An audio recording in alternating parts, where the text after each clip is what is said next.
Here's a recap from our last video. Okay, everybody. We revealed what were in those packages. Since when we moved into this new bus, Mark's comment was explained, and our preparations to head out west to go visit people and go tear up some trucks. I need power. and this is kind of neat the way they've done this. The last step of this, step 4, because I like instructions, I got a little stumped. Hey, let's give away that router. Mike, we're going to do a giveaway. Yeah. We're going to give away your router. It works great. And in this video, a little change from what we said we were going to do. See what Mark is up to now. Well, I'm up on top of the roof of the bus, and I'm either about to make a big mess or cure something I don't like. And then I took out down here. I think it'll go through multiple buses. I am happy. One that's like for RV parks, that's huge and like industrial. That's the one he bought. So it is huge. This little guy is what we're talking about. We have many, many wonderful things to do. Hi. What do you want me to say? Whatever you want to. Thank you for watching and have the best day ever.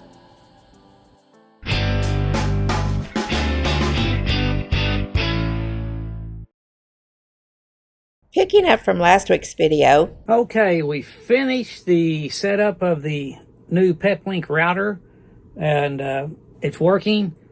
We got our Wi-Fi reset for the TVs and everything, and then the way I monitor the bus when I'm not in it, it's a device called RV Whisper. Mark was talking about the RV Whisper. This little guy is what we're talking about. Do you want to talk about your RV Whisper that you've had for decades? You like it? It's very handy. I'll show you the interface. It allows you to monitor your coach if you're not around it. You can see, I can see my tire pressures. I can see temperatures within the bus. I can see the outside temperature around the bus. Bay temperatures. Bay temperatures. Refrigerator temperature. Freezer. Wherever you put these little sensors right here, that's a temperature sensor. I think all the sensors look pretty much the same, but that's what you do. It's a very simple system, really. You just put the sensors where you want them, and then go to the app, and voila, you can see your stuff.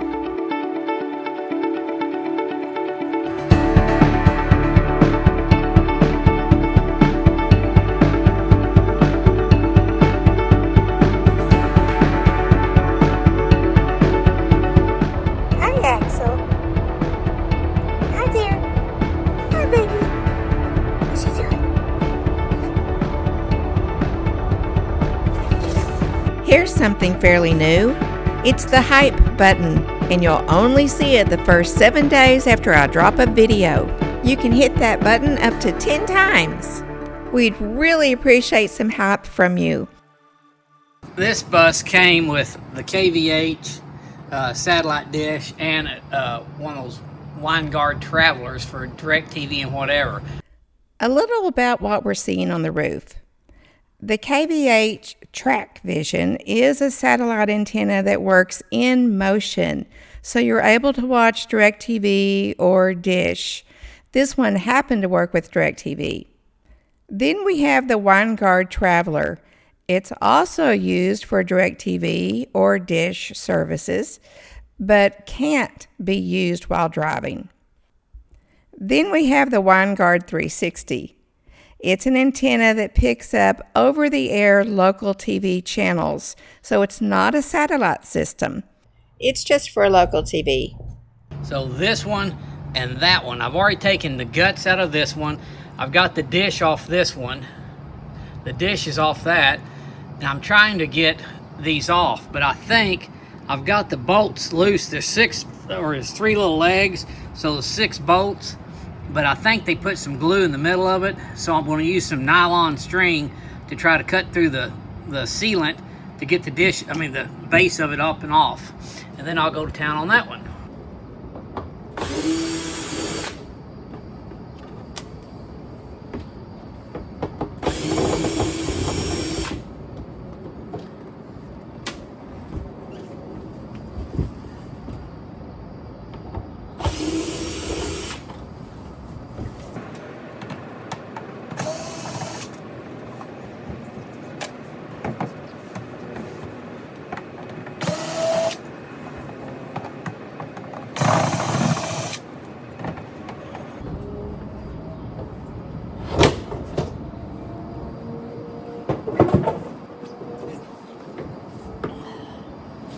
Okay, as you can see, I've already got the guts out of this one.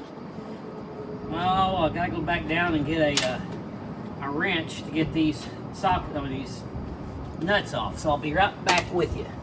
The nuts are loose, and I just undid 6. I'm gonna pick it up. The other day it was fighting me, so let's see.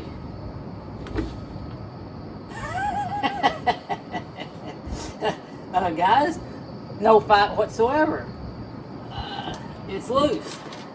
I don't know if it's the, there's no gasket. There's a gasket here. I guess it was stuck down to the gasket. Huh. Well, that's a heck of a deal. I thought I was in for a battle, and I'm not even in. Look at that. As you can see, let me get you over here. Here's where it was setting. So nothing was, and it just bolts down to these 3 legs. And this is where I'm going to end up putting StarLink up here. So, yeah, that just came right off. I'm shocked. I don't know. I guess I pulled on enough the other day and it finally let go or something. But there you have it. Off and no battle.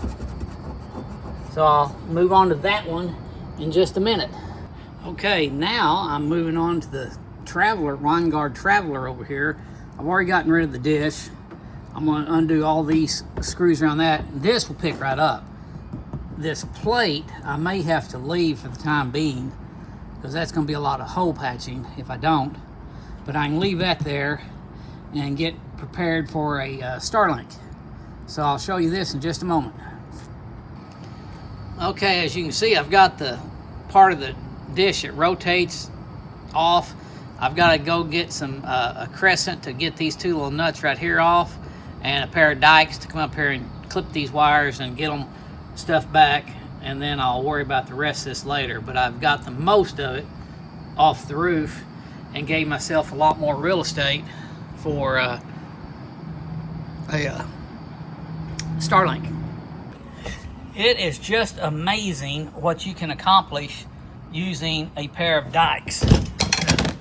Dike some wires right here that went right over in here, and now this big unit that, you know, where it pivoted from and raised up on, it's all loose, and I'm about to chunk it off the top of the roof. And this, I don't think I can do much with any of this stuff right now. It's got all these things that it spun on, and I'll see if I can't take some of this loose. But yeah, so it's basically done, and we'll see what happens. Okay, like a dummy, Gail's always asking me to get when I do stuff, but I'm kind of one of those guys that just jumps to it. But I came in the back of the coach where all the Crestron equipment was, and I took out the 2 oh my gosh, DirectTV receivers right there, and then right here was the the KVH for the Dome, and then I took out down here was the Trav'ler for that DirectTV fold-up dish. I took out 4 things in here, and then what I'm going to do, I'll move back and show you.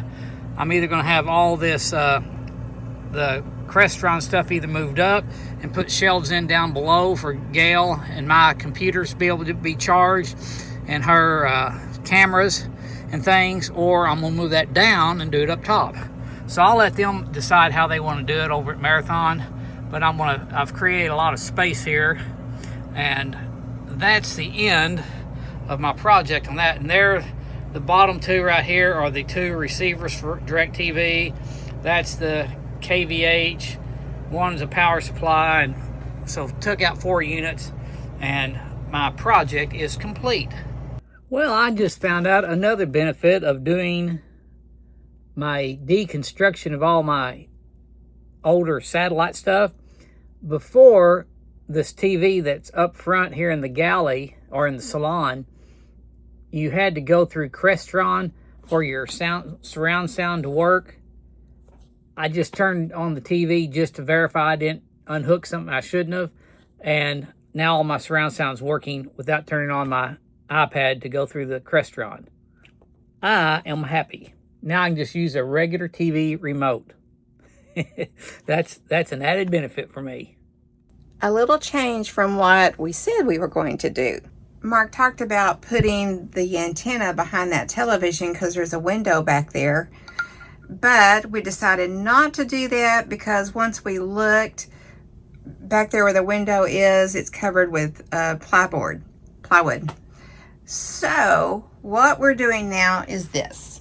We have the router right here, which fits nicely.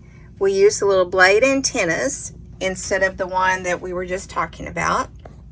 And here's Mark, and he's going to talk more and show you where we put the access point. Oh, yeah, that's that's temporary at the moment. But we also, on top of the coach when I got up there, it also has a Winegard Connect 2.0, and it's a Wi-Fi, an outside router that picks up a cellular signal and should broadcast it in here. So we're going to try that too, see how that works. Yes. We have many, many wonderful things we're doing right now. Okay. So you can go show them I'm going to show way back here in this little mansion. Mark bought That's me. a big old access point. I thought he was getting the mid-size one. There's a mini mid-size and then one that's like for RV parks that's huge and like industrial. That's the one he bought. So it is huge. AX, the full size 8P1 AX, and this thing is a beast. I don't get your problem with it. The AX it's kind of more of a business grade device in my opinion. A little bit of overkill. And this thing is a monster, and it's awesome, and it is incredibly powerful. Bigger is better. Right, guys? Now tell me bigger and better. Whatever. Be kind of careful with this. If this is transmitting below our roof antenna, we can't even see our roof antenna because this thing is putting out so much output. I think the other day when I was over here talking to you about taking off the old satellite dishes on top and so on and so forth, I came inside and I pulled out the receivers in the bedroom, in the closet, and I'll show you the Crestron rack. Okay, this is the Crestron rack, and where you see the blue tape, that's where I've taken things out. And what I'm going to try to do is either like move this one up, get this stuff all moved up or all moved down, and then I should have a big area in here that I can put little shelves in it, and then give Gail a place to put computers and her spin it, you're talking. Cameras and things like that. And Gail's telling me I'm doing everything wrong, and I don't care. He's in training. Not that I'm perfect at all, but You're not. well, okay, yes I am. I'm perfect. There's the And there's that big old access point. It's not that big. It's the biggest they make, so we've got to mount it. She's in training. Students. We can Gosh. So anyway, here. we just have it there. We can mount it about anywhere, but we're seeing if it'll go through like the... I'm pointing this at me. Oh. How do I know? You're pointing the camera at me. Anyway, here. Now we're both in it, Mark. See, I'm a professional. So anyway, it's temporary until we find out if that's really going to work okay for us. And I was seeing if it would come through the closet doors, everything up forward, and see how kind of range it had. I think it'll go through multiple buses. Buses. Blusses? Buses. Nothing like a bluss. Anyway, I don't know. We'll see. Fun times in the Marlin Manor. Hey, maybe that's what we need to call it. No. He said no. Marlin Manor. Gail. I think it's a great name. Gail. Hi. What do you want me to say? Whatever you want to. Thank you for watching and have the best day ever.